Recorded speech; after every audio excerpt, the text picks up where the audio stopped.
But then Dever says that, well, how do we get around these complicated issues of voting? Well, let the plurality of the elders basically tell you how to vote. This is where you have the beauty of the plurality of the elders.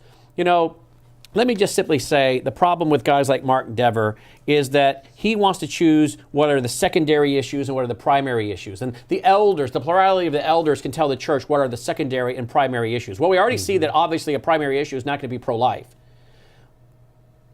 You know what? The problem also is that guys like Mark Dever, I believe guys like Mark Dever is a fake elder. I think he's a fake pastor. I think he has a fake church. I think he's a fake conservative.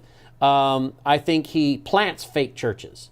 Because if you are going to run around with Tim Keller and interview Tim Keller and promote Tim Keller as he's done, if you're going to sit with the Ethics Religious Liberty Commission with total leftist Russell Moore, if you are going to promote the Living Out Conference and their 10 points of inclusion of LGBT into your church membership and leadership, which included, before we brought attention to it, included sharing your children with same-sex attracted people, if you're going to promote that conference at your church, if you're going to promote, as he has on his 9 Marks website, mysticism, and hailed people like Dallas Willard or Eugene Peterson or Jean Vianney and some of these other liberals and mystics, if you're going to promote people like John Perkins, who's praised Castro and Fidel Castro and Mandela, if he's going to work with guys like Al Mohler, who's praised Mandela as a hero, and he's going to work with the Gospel Coalition that's calling for reparations, promoting white privilege, promoting social justice, race baiting,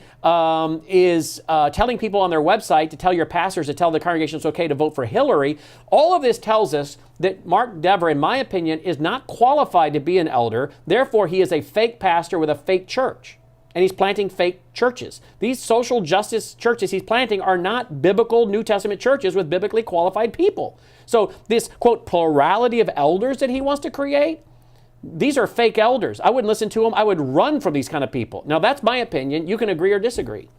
Well, I would say this, in the Southern Baptist convention churches, traditionally we've had deacons and, yes. and pastoral staff, but we're seeing more and more of those who are connecting to 9 Marks, Acts 29, others, all buying into this plurality of elders. What's going to be a story for us maybe a year down the road is going to be the continued abuses that are arising from these elder models. You mean spiritual abuse? Spiritual abuse, covering up of abuse. Cover up of sex abuse? Yes, and authoritarian misuse of the powers. And it's interesting, I had two different... So would you agree then, if you're doing these things, you don't meet the biblical requirements of an elder found in the epistles? Yes, I would agree.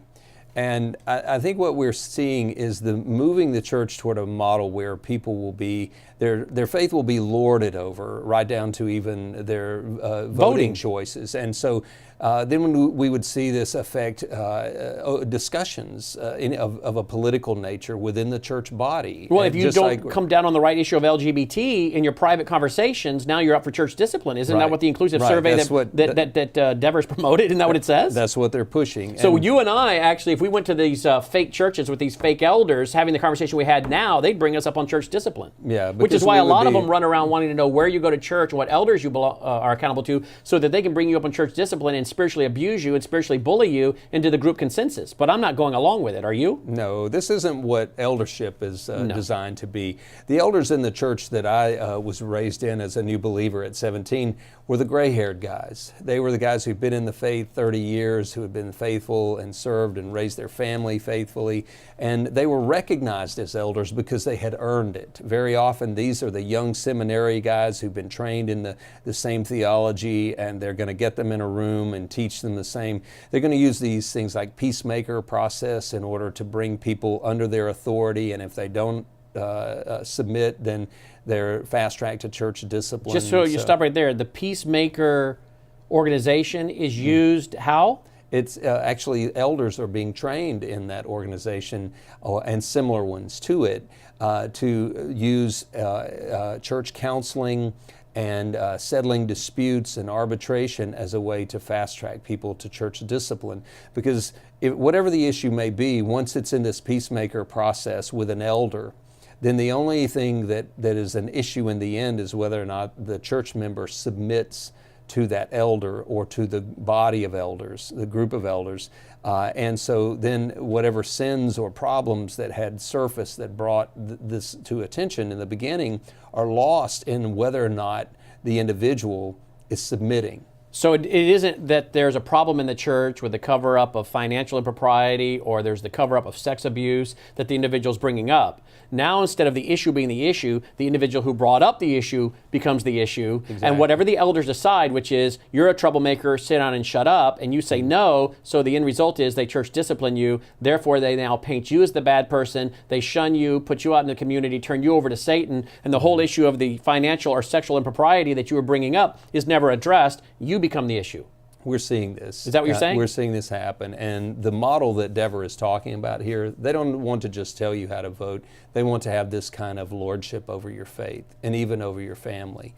I'm hearing more and more. So these are of fake elders abuses. then, right? Yeah, I'm hearing more and more of these abuses, and there's a few websites which I don't put a lot, behind those, but where people have gone in and poured out their heart, that have left different churches, and there's some sad stories that are unfortunately piling up, which I think is going to be one of the big backlash issues from this.